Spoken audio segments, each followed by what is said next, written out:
Hey everyone, and welcome to Rocky Watches Movies. Today we're diving headfirst into the world of a classic sci-fi show, The $6 Million Man. We all know Steve Austin, the astronaut rebuilt with bionic strength and speed. But there's a whole lot more to this series. From its origins to behind-the-scenes tidbits, this video will have you saying, "Gentlemen, we can rebuild him.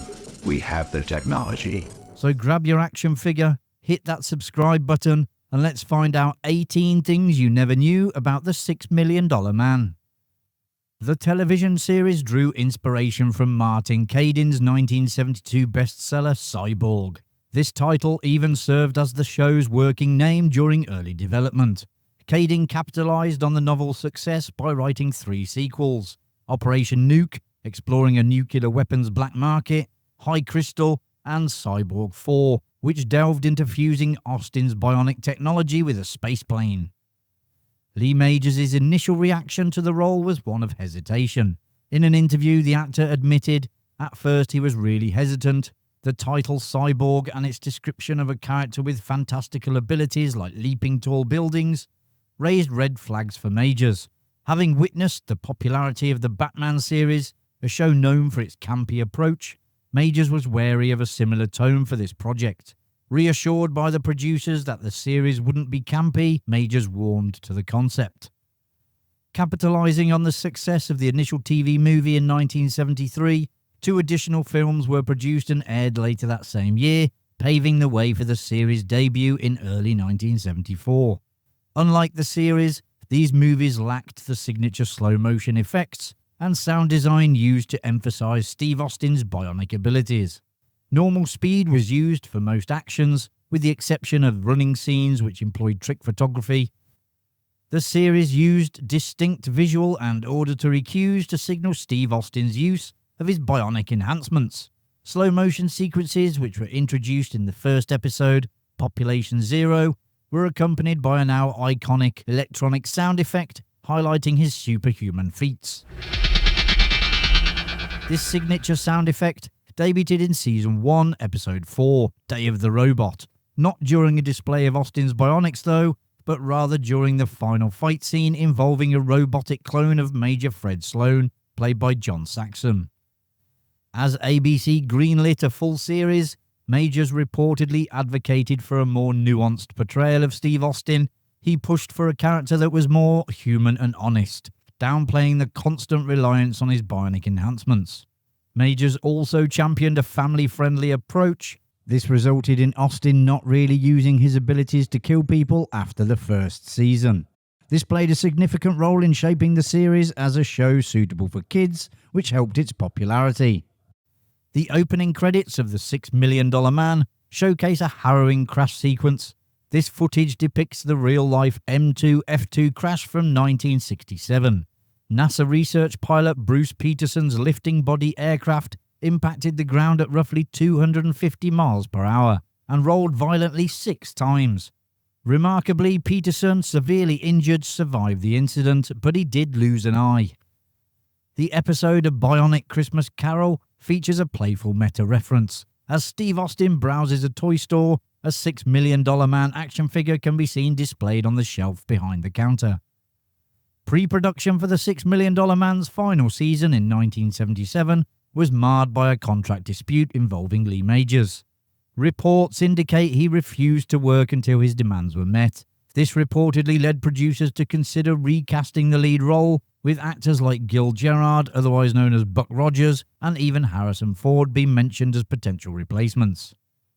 Lee Majors' then wife Farrah Fawcett joined him on the show, taking on 3 different roles throughout the series.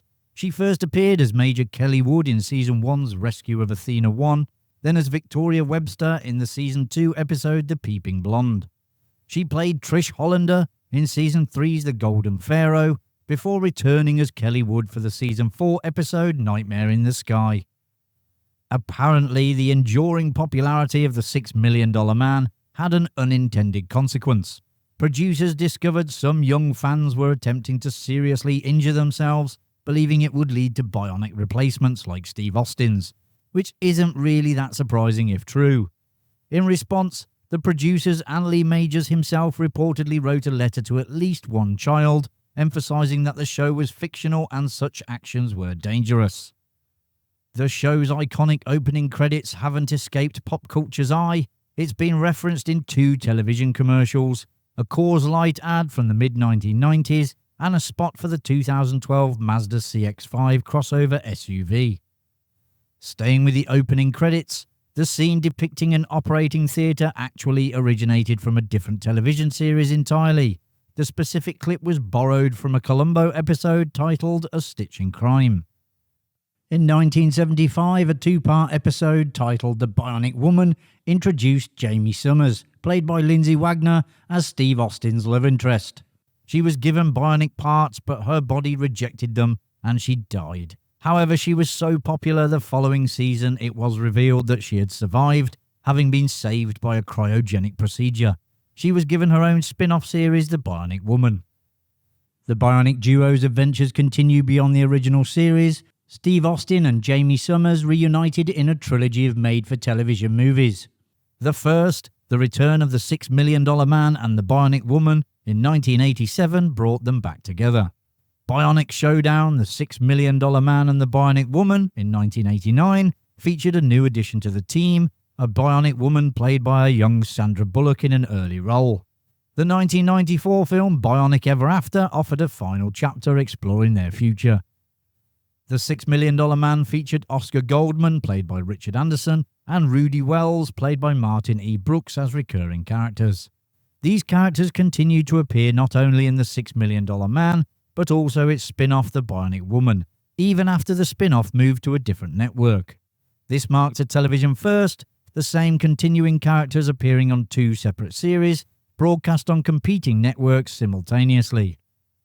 Capitalizing on the show's popularity, Charlton Comics offered fans a dual experience. A full-colour comic book series presented original adventures alongside adaptations of the original TV movie, all catering to a younger audience with a light-hearted tone that mirrored the series itself.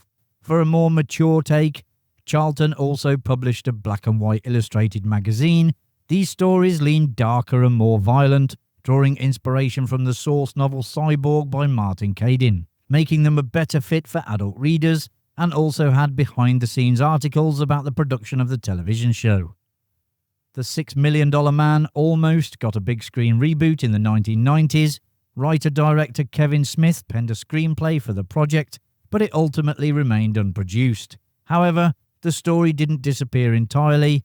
In 2011, Dynamite Comics adapted Smith's script into a comic book series titled The Bionic Man. A new film adaptation of The $6 Million Man, now titled The $6 Billion Man, with Mark Wahlberg attached to star, has been in development for some time. However, the project seems to have stalled and its future remains uncertain. And there you have it, folks. You now know a little bit more about the $6 Million Man. If you enjoyed the video, which I presume you did as you got this far, hit that like button and subscribe so you don't miss any future videos coming to Rocky Watches Movies. Thanks for watching. I'll see you in the next one. Bye for now.